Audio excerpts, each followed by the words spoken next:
Good morning. Let me say welcome to our virtual audience. We know you're out there, and we wish we could see you all right at the moment, but we hope that you're with us and you're going to enjoy the morning.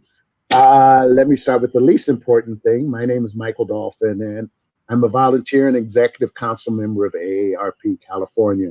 And I certainly want to thank you for all for attending this conversation hosted by AARP California.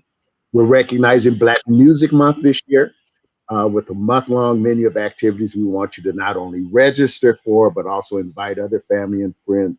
We hope that you'll not only enjoy these opportunities, but learn a little bit. And we'd like to hear from you. There are pieces there where you can put in information and requests for chats and things that we'd like to do for you during the month. ARP is a nonprofit organization, as you know, nonprofit, nonpartisan membership organization for people who are 50 years and older, whose vision is for a society in which all people can, with dignity and purpose, fulfill their goals and dreams. In California, we're focused on developing livable communities for all ages. But to learn about this and the other work ARP is doing at the national, state, and local levels, please visit www.aarp.org/CA and learn more about what ARP is doing for Black Music Month. Visit aarp.org/Black Music Month, where you can register for more conversations, concerts, and a special June 18th presentation about Juneteenth. So we're continuing our conversation with Black music artists and executives about the impact of the Black community on the music industry.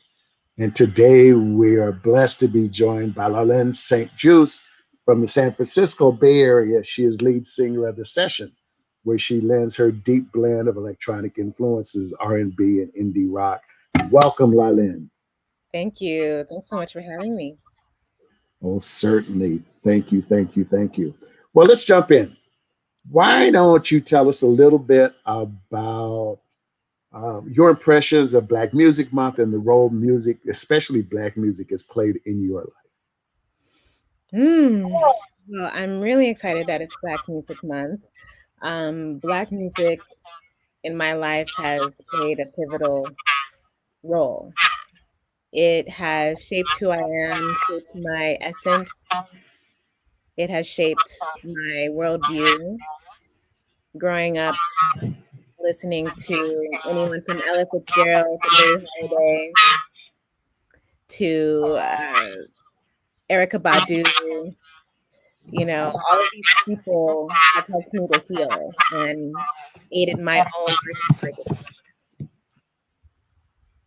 Good. Well, tell you what, let's dig into you and how you got from here to there. And so when did you go from loving music to creating music? Or and maybe even a little bit before that. How did this begin for you in terms of your own background, whether it's your home environment, your parents, or the other next door neighbors who were musicians? And then from that point to loving the music and then creating the music on your own. Mm. Yeah, I got some exposure as a young girl. My father was a musician. And though we weren't super close, there were moments where I would go to his house and see instruments. Um, but I think the pivotal point for me was the passing of my maternal grandmother when I was about 6. And I was really close to her. And my family had just been gifted this organ from a neighbor, like some small little keyboard organ. And I have a memory, my very first memory of singing was to her.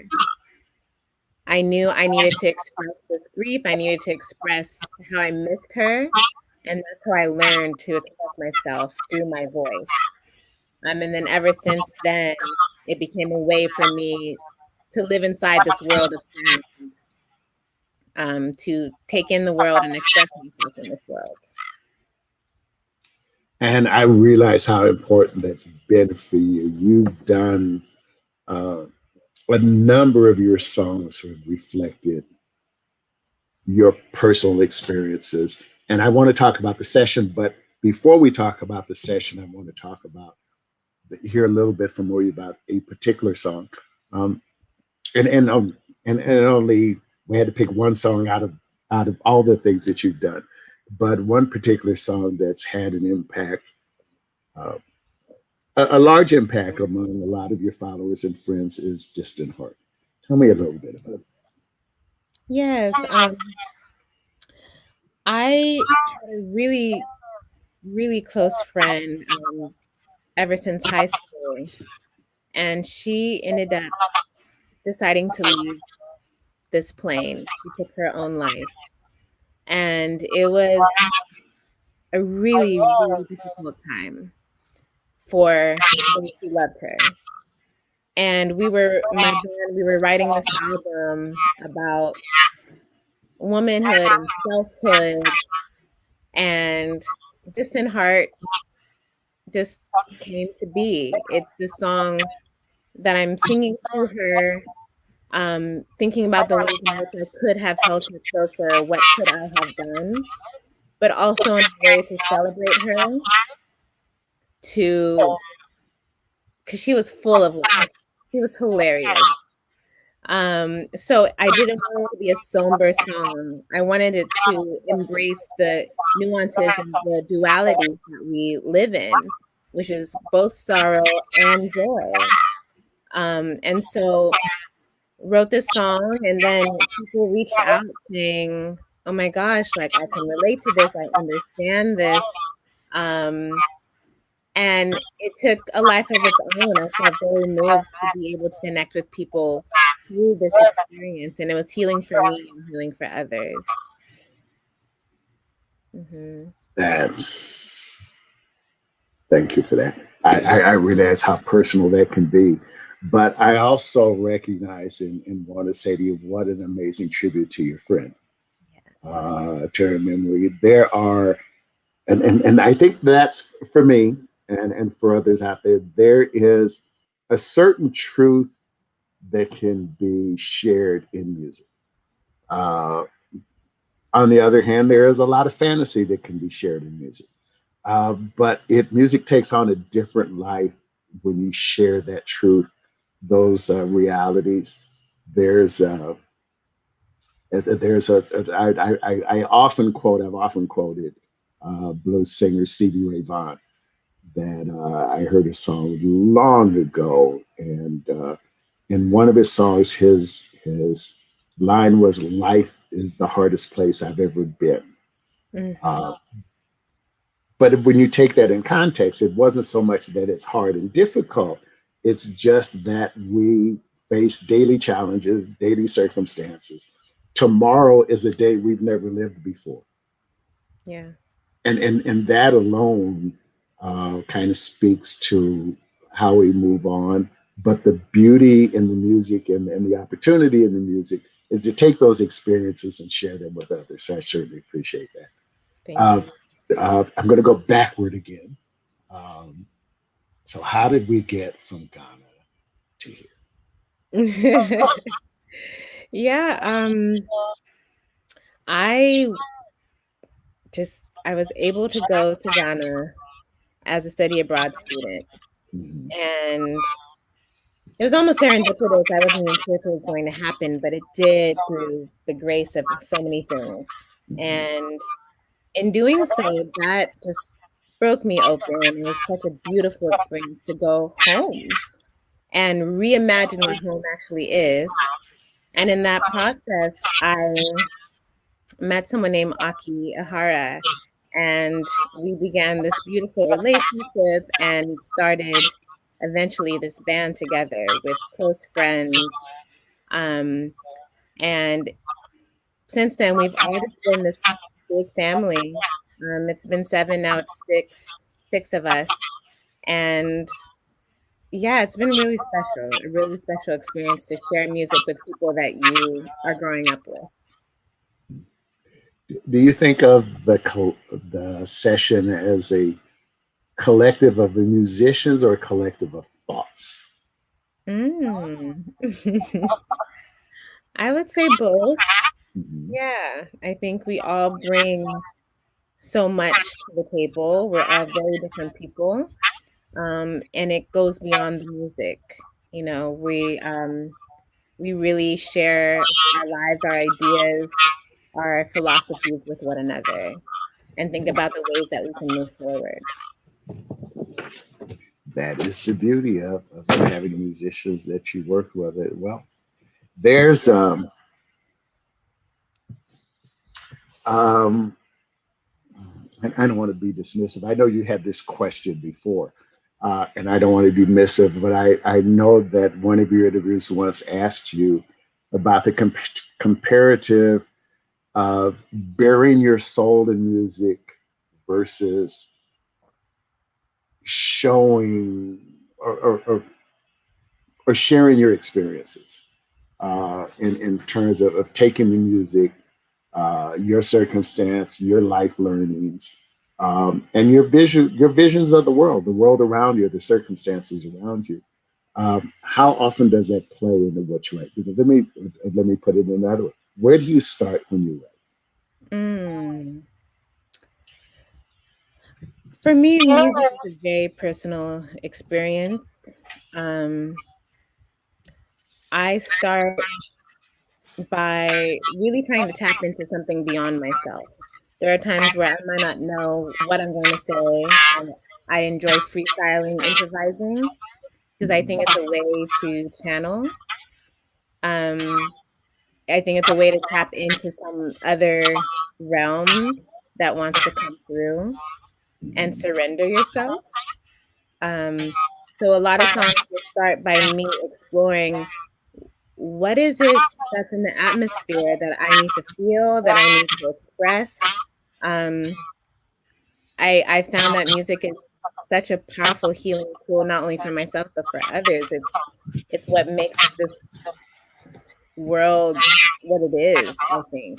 And so I I deeply believe in vulnerability. I deeply believe in sharing our experience to help us acknowledge that we aren't alone, that we are in this human experience together. Um, and I think there are so many factors in this world that get in the way of us doing that and being together and sharing our experiences with another, with being vulnerable. So I feel like when I come to write music, I'm trying to really come from that place of sharing who I am so that we can all feel that it's okay to share who we are, because this is all we have. All we have is ourselves. And all we have is this short period of time being human together. So it's like, why not just really go there and really put it all out on the table? So that's usually I, where I'm coming I love the idea. You use the phrase "surrender yourself" and being vulnerable, and immediately I just started thinking back. I thought of Ricky Lee Jones. I thought of Billie Holiday. I thought of Erica Badu. Just in terms of what their writing has been in sharing who they are and their experiences as well. And so, with that thought in mind, let's talk about some of the musicians that you can point to as being influential. And I know it gets kind of difficult sometimes because we all love so much music, from. but there are those who mean a lot as we go through our musical journey. And so, how about identifying a couple of those in your thoughts? Yeah. In my early years, I mentioned them before, but I will again. Ella Fitzgerald and Billie Holiday were huge for me. I would just be around the house scatting for Ella, and then Billie was like this emotion, this I don't even know, and it just hooked me. Um, and then from there, I've been into all kinds of music. So I had a really deep Tori Amos phase. I had I was really into like Radiohead. Um, I've listened to a lot of like James Brown and um, Aretha Franklin, but then also Erica Badu has been huge in my life. I've been listening to her, since the 90s that she came out, and her sense of humor and her charisma have been deeply inspiring for me. Um, yeah, there's just so many people, and then I'm always listening to new music, new artists that come out, and just trying to always keep my finger on the pulse and see what are people creating. So, That is a wide swath of music styles, which mhm, is, I mean, which is the beauty. If you love the music, you love the music. yeah. My dad, one of the things I heard from my dad more than once was there are really genres of music. There's only good music and not good music. Yeah. So I can tell you over here on the wall in the shelves here, there's some jazz, there's some R&B, there's some country western music, which is a Mm, whole nother story to dive deeply into later. And there's some classical music as well. mhm, Um, and there are all those genres of music, particularly, I think, and during these discussions during the month, that uh, Black people around the world have contributed to creating that music and creating um, even instrumentation that only existed after Black people became more widely known through travel and other pieces. It's like the banjo. We think of banjo as country and Western music. Banjo is a South African instrument yep. that was done hundreds of years ago before America was born. But it is the one of the primary instruments used in country and Western music, Mhm. which some people think is the exact opposite of what we think of as Black music, Right. with that as well.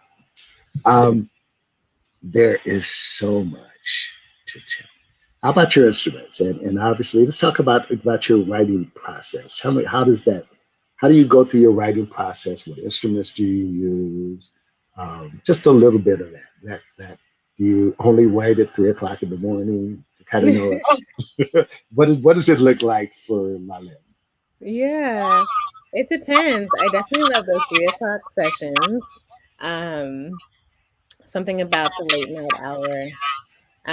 But for me, I also play acoustic guitar, so I'll spend some time on the guitar strumming and seeing what can come of that. And I'll be releasing more music that is originating from there later this year, actually, under my own name. And I also utilize keys. I have an electronic device, a production sampler that I can like create drum beats on and keys. And then also when I'm working with Aki, we'll be in the studio just playing around, tinkering on all kinds of things, Yeah, playing the piano. Um, he plays bass, so maybe coming up with a bass line, and then that triggers a melody for me. So there's all kinds of different ways to play around and come up with ideas that I really love. It's never the same way twice. The session, and your work with the session and with Aki and your other colleagues. Um, has a great blend of traditional instruments, piano, Mhm. bass, drums, the whole part, but you also use a lot of electronic Yes. pieces as well. And there's a lot of mix between the two. Um, and let's see, let me be careful when I say this, throw it out there. And I know that sometimes there's a crossover between electronics and traditional instruments, and to be careful not to cross that line so that one doesn't overwhelm the other, or the electronics don't overwhelm the other. What are your thoughts on electronics, and what do you like about electronics in producing music? I like um I like the ability to create new sounds. I think that's why we've leaned in this direction of combining both these traditional aspects and electronic aspects is because, for example, though Aki is playing the bass, he is also thinking about synthesizer sounds that he wants to use in his bass. And so we can use those elements both in the studio and live. Um, so his bass is actually a MIDI controller. Um, and the keyboardist, we can have different kinds of sounds for different songs. So he can go between different sounds the way his keyboard will be. And I think that just lends itself to a lot of creativity and a lot of, innovation. But then we also have congas, bongos, timbales, regular drum set, but also electronic drum set. So it just kind of it allows for an expansive sound, and we can go across genres and just be whatever we want to be. So it's really fun in that sense. And people, when they come to the live show, they're like, "Oh, I wasn't expecting to hear these sounds from people playing instruments." So I think it's a really fun surprise. You know, um, you should have seen your own face and the light in your eyes when you use the words live show, um, which is not something we've had the opportunity to enjoy now since the pandemic. So I know we're all looking forward to those live shows as they're starting to come back, and the Yeah, opportunity. Musicians are happier on stage than any place else, yes, because you have the right. opportunity to interact with the audiences and get that feedback from the audiences. It's a wonderful place to be. So It's very I'm, special. I'm certain, certain that you just can't wait.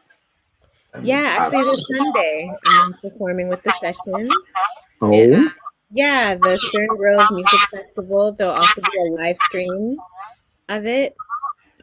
So it's a 85-year-old free music festival that happens in San Francisco during the summer. So yeah, maybe hopefully I could share some info that whoever's interested can live stream it on Sunday. oh, good. We'll have to find that and post it for folks before we leave, so that they have the opportunity to find it as well. That could be pretty amazing, and I can see the smile on your face. So I can Yeah. imagine one with all this pin up energy that you've been holding on to, for these last 15 months and so on. That all of you are just ready to get back out there. Um, One of the things that we'd like to do, if we could bring something up, is one is to find a video that we can use. Sure. And I apologize, we didn't do that earlier in our conversation because we have to get permission to do so. And so maybe one of the things that you control the rights to. It's one of the technical things for folks out there in terms of new media and broadcast media and the whole bit. We don't want to get into trouble, but I sure don't want folks to have the opportunity to hear a little bit of your music and see you in performance. So, yeah, so do you have a thought about something we might not get into trouble with if we pull it up? I mean, all my music is you know, has is tied up in all Okay, of never mind. We will do better next time. that. I promise we will do better next time. But I'm it sure is it's a fine. but for everybody who's on, I can tell you it is available. Go to your favorite search site and Google the session or Google Lalin, and there are a number of videos there. I watched a bunch of them myself. There are a couple of videos there, and if you search of other things, obviously Lalin has not been quiet over the last couple of years. There are a Mhm. number of really wonderful interviews that are out there as well, besides this one. Some of them go in a little bit of different direction, but there's just a ton of information out there for just learning who she is and what her work is about and how she is moving forward. One of the questions that I'm thinking of, uh, we didn't use any dates, and I know we have to be careful about using dates. Um, how do you think? Let's talk a little bit about your growth. Um, there was you that started performing X amount of years ago, and you know, okay, I'll say it. It may not necessarily be true, but I remember in my own career when I started off with a cover band and we were doing everybody else's songs and trying to figure out who we are going to be. You know, is it actually I just wanted to play? You know, was it by I just wanted to play? I just wanted to play. I just wanted to play. And I know that our first, I remember my first talent show we did. Satisfaction by the Rolling Stones. It was probably the coolest moment in my life. Let's talk a little bit about your first moments and then how the music has changed where you are now to who you are now in the session. Yeah. Um, I I was a really shy person, but when I went to college, I picked up the guitar and I started busking on the street. And I remember the very first time I did it with a friend because I was really nervous. And we made, I think, $9 and we bought a burrito. And I felt so good. Um, so it really started from there, busking, playing cafes, and then getting the courage to get some folks together to put this band on. We didn't know who we were gonna be, what we wanted to do. It was soul, it was funk, it was reggae. Um, and still like really working through some of my own shyness and can I really do this? And fast forward to now, um, it's who I am. And yeah, so I've just really grown in that way. I just I Talk should about cut it busking short. a minute. There's, I don't think people really, well, I should never presume that. Busking is such a different experience for a musician. What do you think you got out of that? Out of busking, Yeah. I I got out just really being okay being who I am. Some people just walk by, they don't look, they don't care. Some people stop and they're engaged. The whole point is that I am here, I'm doing me, I am myself, I am free, I'm a liberated person. Whatever you do is what you do. So that was a really cool experience. You never know, I might even do it again. Well, there's, you know, when it's good, there's immediate satisfaction. I know that one of the things that's rewarding is just to look up and see somebody smiling and sharing the moment with you. You know, it Yes, just kind of real. It's a little bit different than sitting on the stage and your audience is down there. You know, they right. kind of wait, and you kind of get that vibe. It comes, but there's kind of a personal thing I think sometimes that busking provides as well.